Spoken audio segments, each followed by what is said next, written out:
Sorry, we don't have a study. But have to hold it. Thank you very much. Please sit. The Attorney General and Commissioner for Justice, Lagos State, and representative of His Excellency the Governor. Discussants, partners, and members of AELEX, senior advocates present, friends and colleagues, ladies and gentlemen. Let me begin with gratitude to the partners and members of AELEX for the very kind invitation to deliver this year's lecture, and also to commend this firm for the very many years of institution building and value creation. Your firm has proved a point that we can build strong institutions, private or public, where there's an ethos of professionalism, integrity, and an openness to respond to changing times. I must say that this is by far one of the best law firms anywhere in the world. Second only, of course, to Simmons Cooper partners. Thank you very much. I am to speak on the topic, the rule of law and economic development, the Nigerian experience. So let me first give a working definition of the rule of law and its context in this lecture.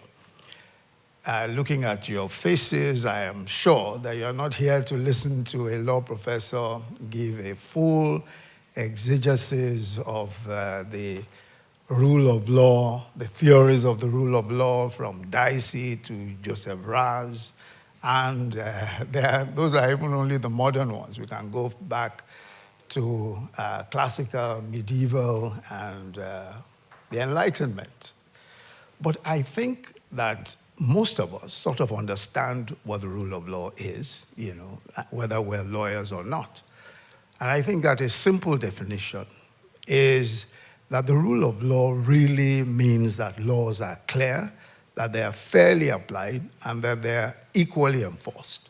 So people, businesses, and governments all play by the same rules. No one, not even government, or its agencies, is above the law. Nobody is above the law. The rule of law should then give investors, businesses, and citizens the confidence that rules, not power, not influence, decide outcomes, whether those are institutional outcomes or outcomes in cases and all of that, in cases before the courts. To be credible, it's important that disputes must be resolved by independent courts and then bound by laid down precedents and legislation, and enforcement must be certain. But I think that the purist constitutional lawyers here will find that I have conflated two theoretical concepts in my definition, namely the rule of law and the administration of justice. So the rule of law, meaning that everyone must be subject to the law, that laws are clear, predictable, fairly applied. And then the administration of justice, meaning that the courts, the police, and the regulatory agencies actually enforce laws fairly, predictably, quickly, and without corruption. So my excuse for merging both is that except for just bare theoretical analysis, the rule of law and efficient administration of justice go hand in hand. In fact, sometimes they're used interchangeably. So the best laws are useless if the mode of enforcement is weak, if it's corrupt or inefficient, and if it simply does not deliver the results. My second preliminary point is about the broader legal and policy environment. So beyond the rule of law itself, we should consider how our entire body of laws, of institutions, from market rules to labor laws to socioeconomic rights, and the institutions that interpret, apply, and enforce them can create an environment for economic development, or an environment in which economic development thrives. But first, what do we then mean by economic development? Again, I will adopt a very simple description. Economic development means progress, the process by which a country improves the economic, political, and social well-being of its people. So in practical terms, this would typically involve sustained growth in incomes and jobs, expansion of infrastructure, better education and health, and an increase in opportunities generally. But I must say that too often, we equate economic development with big business and investment. We talk about economic development only in terms of what satisfies big business or what pleases big business and investment. But true development is really about the real improvement in the quality of lives of ordinary people. And that's a far more complex and involved task than simply incentivizing investments. And it requires us to focus on people rather than just merely on programs and projects. Third point I'd like to make is that there is now hardly any credible argument against the proposition that the enforcement of the rule of law is important for economic growth. I don't think there's any real credible argument against that anymore. Study after study has clearly shown that when contracts are enforced, when businesses can trade and invest with confidence, when property rights are secure, people are willing to save, to build, and innovate. When corruption and favoritism are curbed, resources flow to the most productive users, not just to the most influential or the most powerful.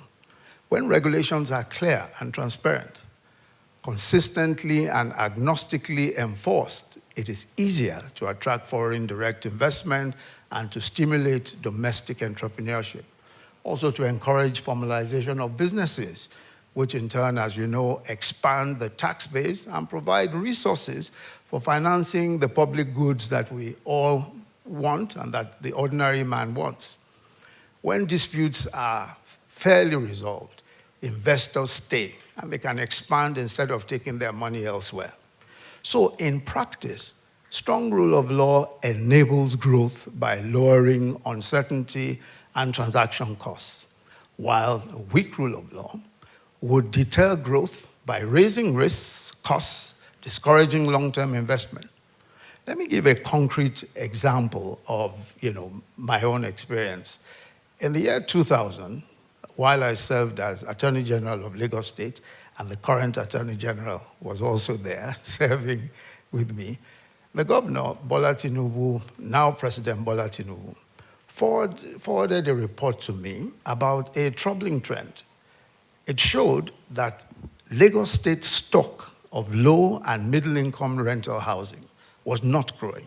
In other words, people were no longer building the number of people who used to build and who were expected to build low to middle-income housing were no longer building.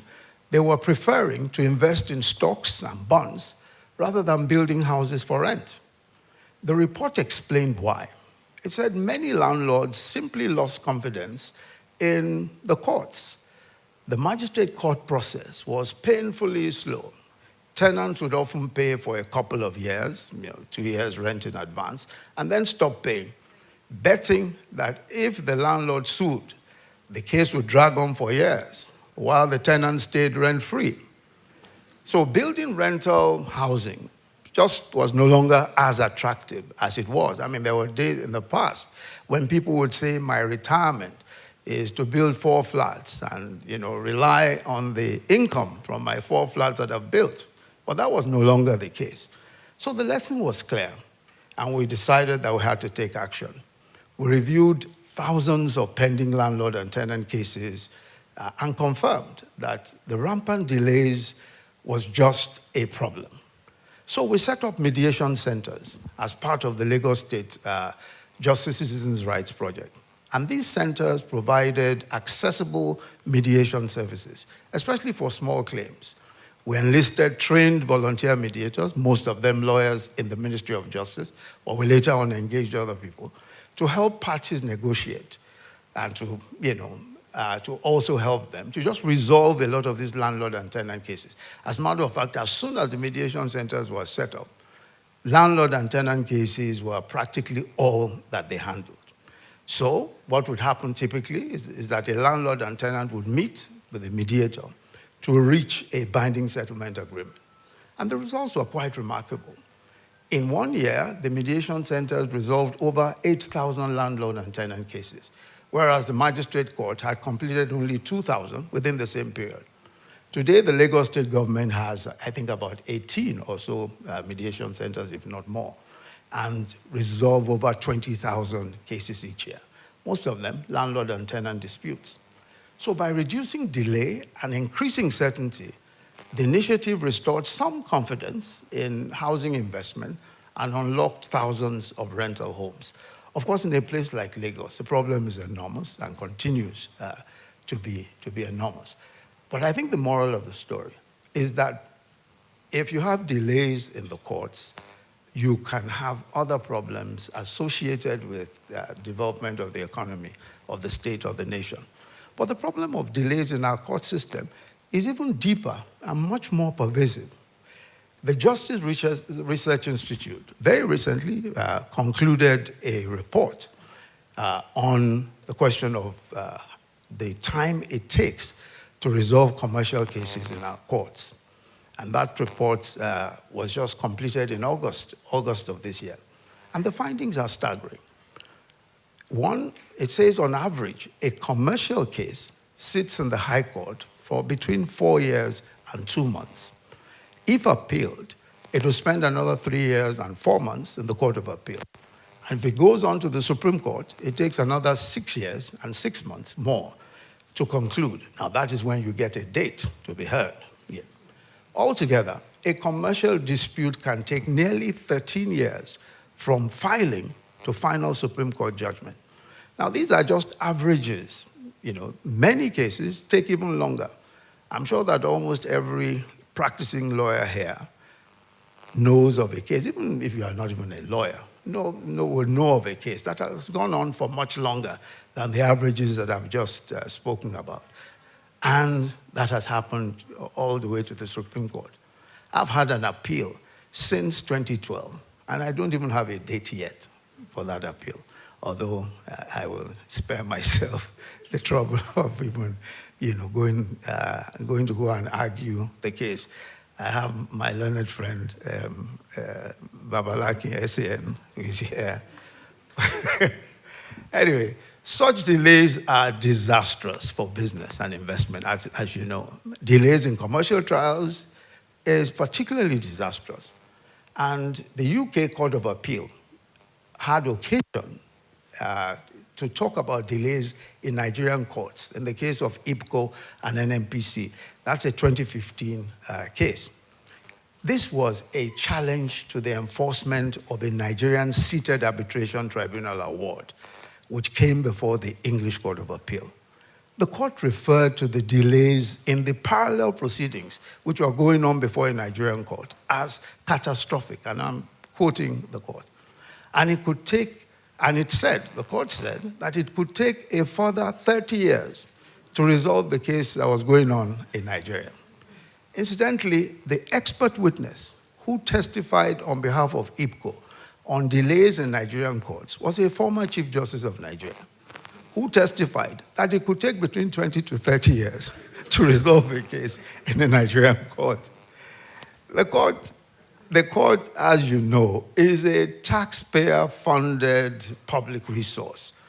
The wasting or abuse of the finite time of the court without strict consequence will eventually discredit the system, and it is doing so incrementally, and affect the decisions of those who want to invest. So whether or not it's even worth their while, especially if a dispute emerges. So addressing delays must involve imposing sanctions by a more intentional regime of award of adverse and wasted costs. So I think that costs, especially for dilatory tactics coming from lawyers, costs will be very important. Adverse costs are paid, of course, as you know, to the successful party in a civil case, And wasted costs are directed against legal practitioners for poor professional standards in the conduct of a case. So severe costs should attend adjournments. And there is no greater waste of taxpayers' funds than for a scheduled case to have to be adjourned. I recall many years ago, while I was serving as advisor to the then Federal Attorney General, Nigeria had a case before the Royal Courts of Justice in England. And the council, the British council, was there already. It was a case involving NEPA at the time. And the officials who were supposed to come to court that morning, we had arrived the day before. The court was supposed to be on a particular day at 9 o'clock in the morning. Some of us had arrived the day before. The officials who were supposed to be there didn't show up until that morning. So they arrived first thing in the morning. I think it was at Gatwick Airport in those days. And they came to court, but we were sitting down there at 9 o'clock. Nobody, I mean, of course, all the other side was there waiting. Our own people hadn't showed up. So the court then decided at that point that it had to adjourn. This was about 15 minutes or so after. And said, well, our case would wait another date. But then the court fined the government.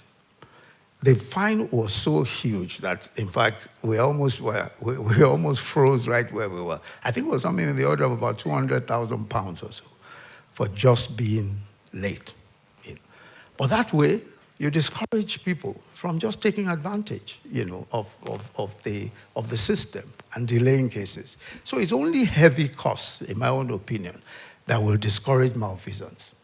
Then there are also other reforms that we can implement. We can have specialized commercial courts, and Lagos State government has now, established a commercial bench, which I am sure will certainly move cases on much faster.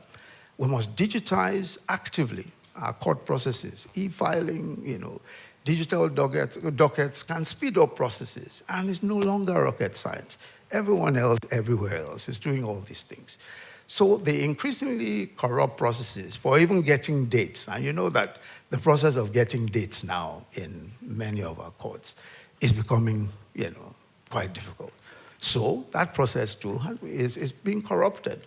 And that can easily be resolved by open and transparent digital processes that litigants and lawyers can even have on their phones, on their devices. And that's taking place in other countries, even other African countries, to check the process of their cases on data allocation, if they're on the queue for data allocation. So with various tools now, and there are so many tools, simultaneous recording of proceedings and production of transcripts is far easier, and the records are certainly much more accurate. And I'm sure that all of us know that with the developments in AI now, even judgments of our courts will probably be written by AI. So we're getting to a point where the honest truth is that very, very soon, ChatGPT will write a lot of the judgments very simply and give the court even options as to, well, if you want to decide this way, this is how to support it. If you want to decide that way, I mean, you know that that's already happening. I trust in another year, I won't be surprised if that's how cases will be coming to our courts, which again might at least lead to more, just conclusions, because you also, as counsel, can, do exactly the same thing, do exactly the same process, know what the likely outcomes are likely to be, and all that. So, but the IPCO case, this case that I had cited, the UK case, points to even a more serious problem. And this is the interference of courts in the arbitration process, in arbitration matters, where the courts interfere in arbitration. So arbitration is an alternative dispute resolution mechanism, which should ordinarily provide an escape from the delays that we have in our commercial court system. But often, the courts intervene on various grounds. For example, they may intervene on the basis of jurisdiction or arbitrability. There are all sorts of grounds. Now, that can lead to a situation where the arbitration award or even the entire process itself is annulled, or parts of the award is annulled. Now, this is a major source of interference. the Court of Appeal, I think in 2021, in Yathirim and Sahelian Energy, in 2021, set aside a foreign-seated ICC award. The seat of arbitration was in Geneva, on the grounds that enforcement in Nigeria would be contrary to public policy, because the underlying contract, which was a cooperation framework agreement, was required under Nigerian law to be registered with NOTAP, with the National Office of Technology, of Acquisition of Technology and all of that. And it had not been so requested, it had not been so registered. So for non-registration in NOTAP, the court said that that would be, if you enforce the award, it would be contrary to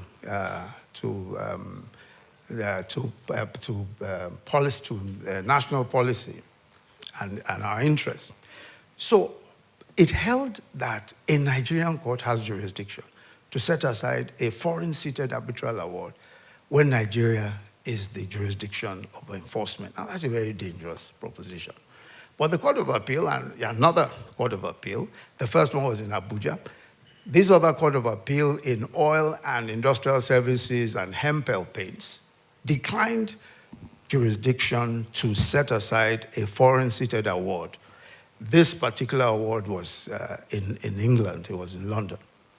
It held that only the courts of the seat of arbitration have supervisory jurisdiction. That is the power to set aside. Now, that, of course, obviously makes more sense. But the Supreme Court is yet to clarify the position given the two conflicting approaches.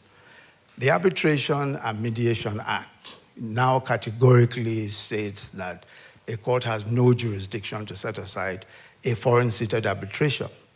But I think the crucial point is that we must, as a matter of legal policy, discourage even more intentionally the interference of courts with arbitration. Because the moment a court gets into arbitration, it means that the entire ADR method is drawn into the slow judicial process, and it completely loses its advantage as a quick method of dispute resolution.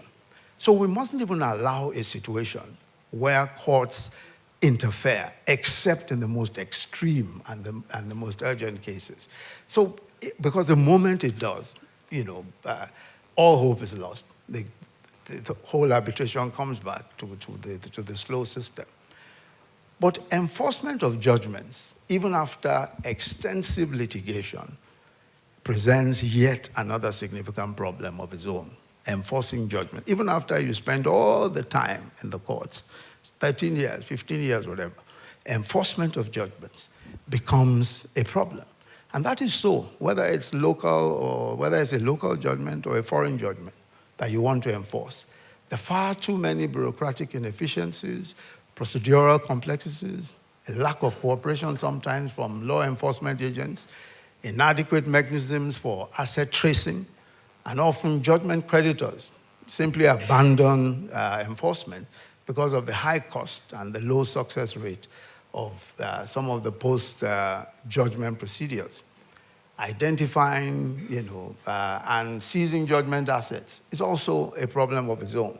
Now, government debts, of course, I'm sure that most practicing lawyers here know, government debts are even more notoriously difficult to enforce. I see Mr. Babalaki here nodding his head.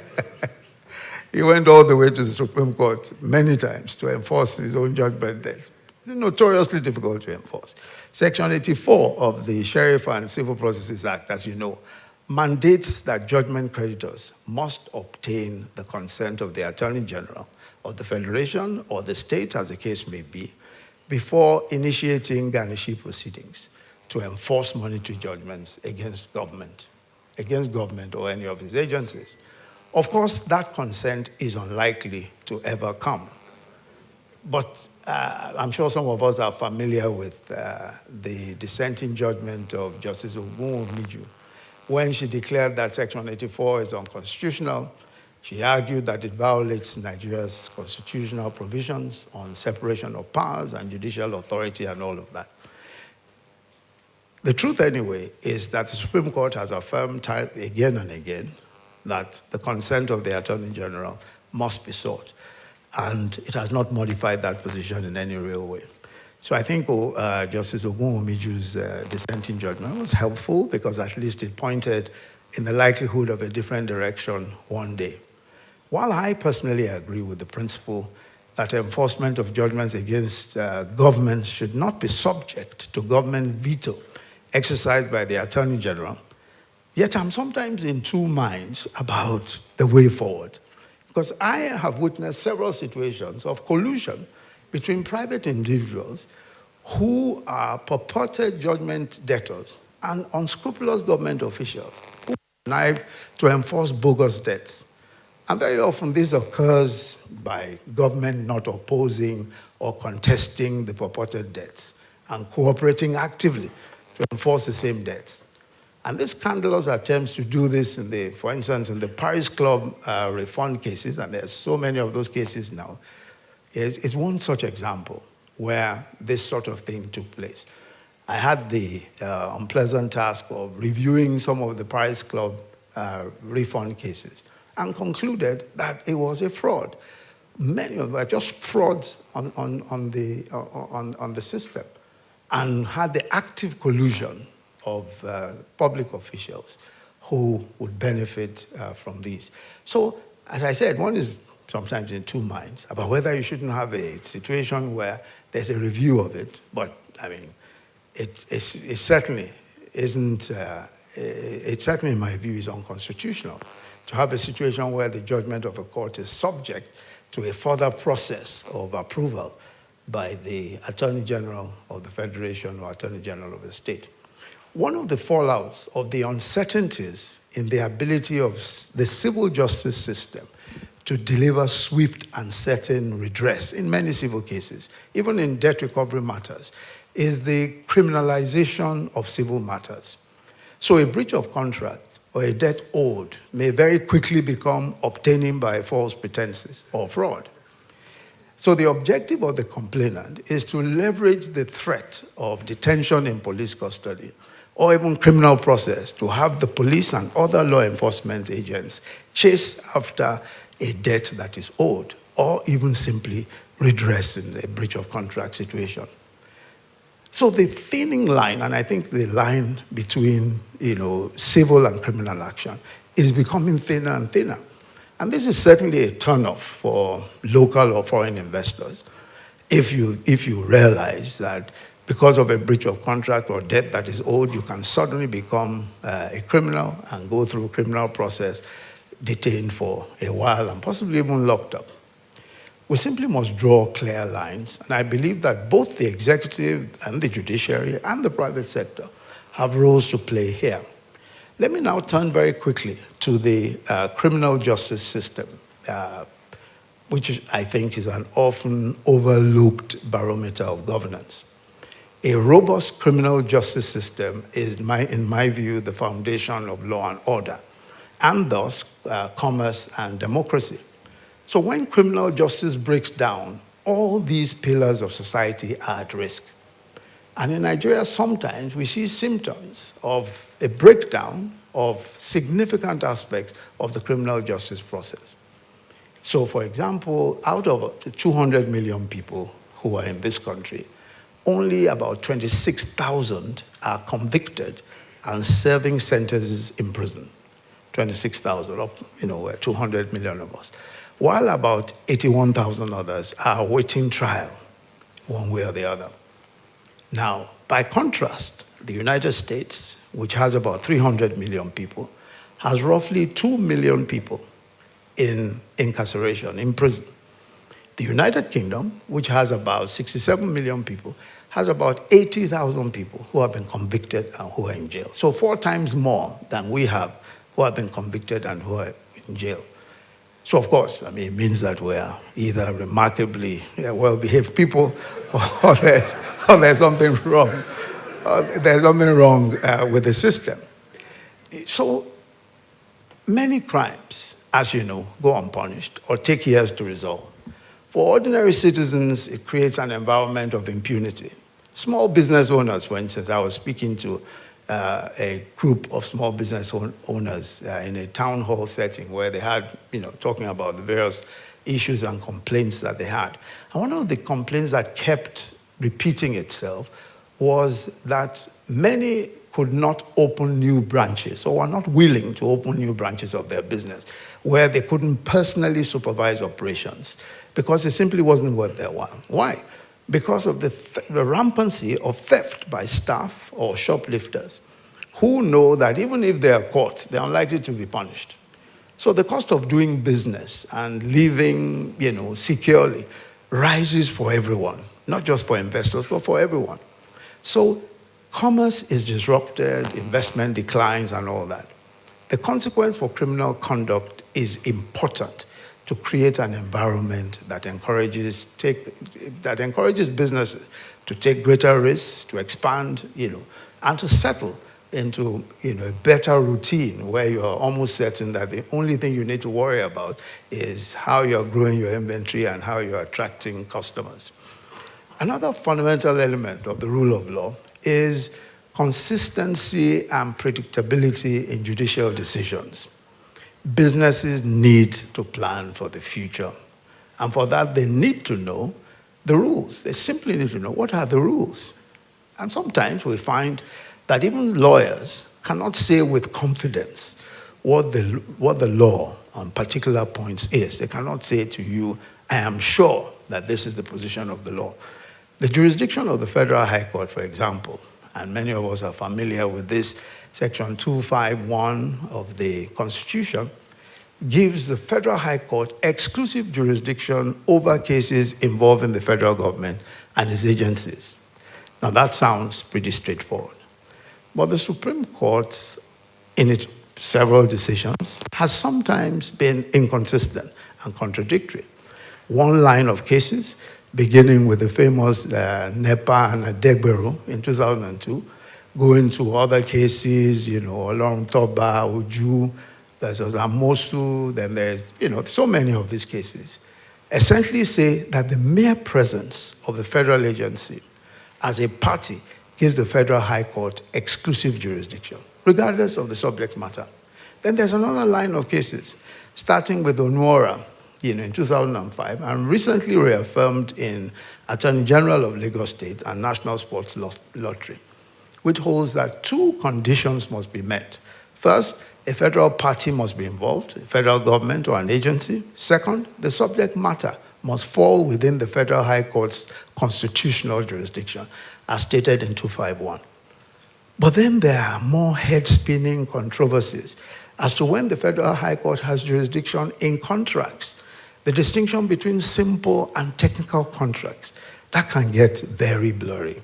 And if you look at some of the cases, you're not even sure what's going on.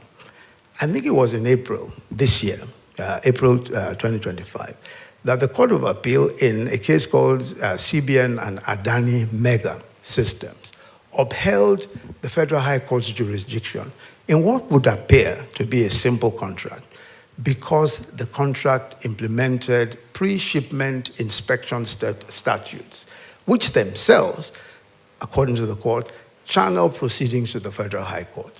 Now, this is a narrow situation. In other words, the court was saying that when the contract is in furtherance of a statute and that statute confers Federal High Court with jurisdiction, then it's a Federal High Court. It's a matter within the jurisdiction of the Federal High Court. But the Supreme Court is yet to endorse this new categorization. But the point anyway is that there is a real problem where you have these, almost these problems that just morph one after the other. I think that after more than 20 years of these conflicting approaches, lawyers still cannot predict the outcome of this question with confidence. And this kind of uncertainty is, in my view, the antithesis of a mature rule of law environment. I think the Supreme Court can, in one case, simply face all the controversies head on and lay down the applicable principles in every situation. And if it does, and it is possible, can take all of these cases, review all of these cases, as it has done, and it has done so commendably in some of the cases, even if you don't agree with the outcome, but at least you know that the effort has been made to outline all these problems in one case. Just take one case, outline all the problems, and then tell us what the position is. So once they're able to do so, of course, it makes it much easier for everyone. Again, in the area of regulation and regulatory enforcement, there is a nagging problem of inconsistent regulation and weak enforcement. In key sectors, different levels of government have conflicting rules and apply them unevenly. So this creates uncertainty, it encourages corruption. For example, in the oil sector, environmental protection in the oil sector, for instance, you have overlapping federal and state environmental rules. Slow enforcement, heavy reliance on companies' self-reporting processes have allowed many of the major oil firms to delay cleanup and avoid penalties. Communities, of course, are left exposed and tensions rise. To fix this, we need clear and unified rules. Digital filing systems, for example, a single point of regulatory contact, and strong independent regulators with third-party audits to rebuild trust and ensure accountability. And what happens in the environmental sector and in the oil sector, for instance, is it repeats itself in several different ways. How about land and property insecurity? I doubt whether there's anyone who hasn't had to deal with problems associated with the uncertainty of title and the rampant use of self-help and even violence to enforce property rights. This, of course, reduces access to credit, it discourages long-term investment. Land use reform in Lagos State has been a long-running engagement, and understandably so. This is Africa's fifth largest economy.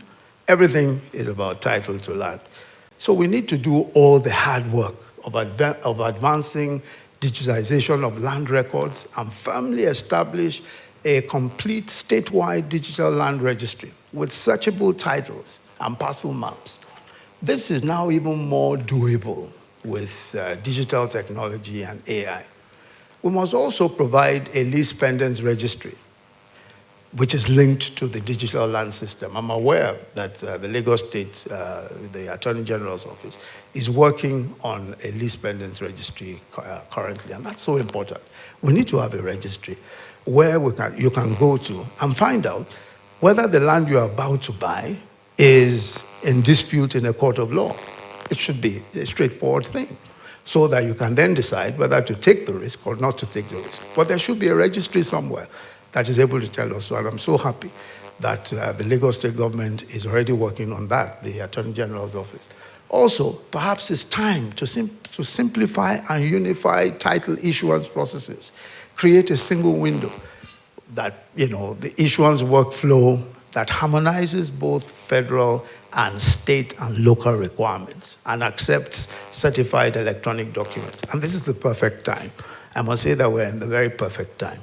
The president used to be governor of Lagos State. Lagos State has most of the disputes. To align federal and state, the various federal and state controversies and problems, this is the time to do so, including local, so that we can actually have a registry that is able to, a one-stop regulatory place here, perhaps in Lagos or in Abuja, where we can resolve many of these disputes. And it's necessary to do so because Lagos stands out. This is where most of the commerce in this country and most of the business in this country takes place. There's also an interesting model that I've seen work in Rwanda. And it's the requirement that they have where you have large land transactions. So they require independent cadastral surveys and third-party verification for major land transfers. And where you have mortgage-backed lending, where it is substantial, that is always required. So the way it works is that the government will appoint accredited private surveyors, including NGO monitors, and then there's community validation sessions to produce verified parcel maps that are cross-checked against all the administrative records, and then it is advertised, it's publicly posted. This process you would obviously deter corrupt conveyancing, protect buyers from disputed land, and to enable mortgage finance by giving lenders a bit more confidence, and then generates very high quality spatial data for planning and revenue collection. Then there's the issue also of consistency in the application of government policy and rules. Consistency in application of rules, government policy, and all that. Study after study has shown that where you have policy reversals, it generally hampers investment, both local and FDI. Succeeding administrations, generally speaking, tend to abandon or reverse the policies of their predecessors. Banning and unbanning of agricultural products, for example, sudden changes in licensing fees and spectrum allocation rules for those in the communication space. Telecom operators and tech startups have faced regulatory uncertainty, affecting, of course, their expansion plans. But what can be done? What can we do about that? A few suggestions. I think there should be institutional reforms to ensure policy continuity. And we simply must be intentional about this. How can we reform our institutions so to ensure that as much as possible there is policy continuity? There should be stakeholder consultations before major policy shifts. And we can do this by law. We can also create a national investment charter, and we can get cross-party support for that sort of thing, making it more difficult for government to arbitrarily abandon what its predecessors have done. Also, we can be creative about legal safeguards and devices to protect long-term investments from abrupt reversals. Nigeria has had some experience with local safeguards. Some of us will remember the Oso Condensate project. There was an act in 1990 to back that major project at the time. So that special law empowered the NNPC to borrow in any currency, to guarantee loans for the Oso field development, and it even stated that its provisions would override any conflicting laws. These assurances, which were provided in that law, and some would refer to it as an OSO specific law, these assurances eliminated bureaucratic hurdles and gave Mobile and its partners the confidence to proceed, confidence to invest, because they were, of course, afraid that given the sheer size of the investment, they couldn't take a policy reversal. So they insisted on, an also specific legislation, which in the schedule included the agreements that they had reached with government. And this, the success of that particular project and the law has given confidence to government and its partners to use similar project-specific frameworks. And some have been used, of course, as you know, with Shell, with Chevron, with Total, and others. Also, I think, as I had said in my earlier comments, the duty of the state to provide for the welfare and security of its citizens is a fundamental imperative of state power. Whether or not, whether we accept the position or not, it is clear that the business of government, the fundamental business of government, is the security and welfare of the people. Our Constitution provides socioeconomic rights on education, on healthcare, on housing, employment, social welfare, etc. Although, of course, these are not justiciable rights, but those provisions remind us that development must reach the poor and the marginalized. And these rights, as we know, are not necessarily directly enforceable by our courts, but they should shape our priorities, especially in a country where the majority of people still live in conditions of poverty or informality. We cannot rely on a trickle-down, approach, where we expect that if industry prospers, if commerce prospers, then people will prosper. The bottom of the pyramid is too large for us to ignore the fact that we need people-centered governance policies that place the needs of the ordinary citizens, especially the young people, at the core. Africa, and of course Nigeria, has the youngest population in the world. Nearly 70% of us are under 25. And the failure to address these needs, of course, will threaten security, which of course means it will threaten economic development. By putting ordinary people first, by expanding opportunity at the bottom of the pyramid, we can make our society more stable and growth more sustainable. This is not only, in my view, a moral path, but I think it's the pragmatic path if we expect sustained economic development. So let me conclude by saying that I think it is fairly clear that the problems are generally not problems of lack of policy or laws. There are more problems of weak institutions, weak execution of policies and rules, human type of problems. It is evident that we must reduce human discretion in the operations of our regulatory agencies. There's a need also to rethink our approach to reform. There must be a meeting of the minds between the executive, the legislature, and the judiciary. And I speak about a practical sit-down meeting. Strangely, that doesn't necessarily happen often. But there's a need for there to be a sit-down, a meeting. And also, eventually with the private sector, to determine what needs to be done. Because every problem is human. Each of these sectors must see the failings and how one failing somewhere affects the others. So they must then decide to collaborate intentionally in order to deliver economic development. These are human problems, and they're not insurmountable. All I think we need is the will to do so. And trust me, it is us who are going to have to solve these problems, not spirits from somewhere. Thank you all very much.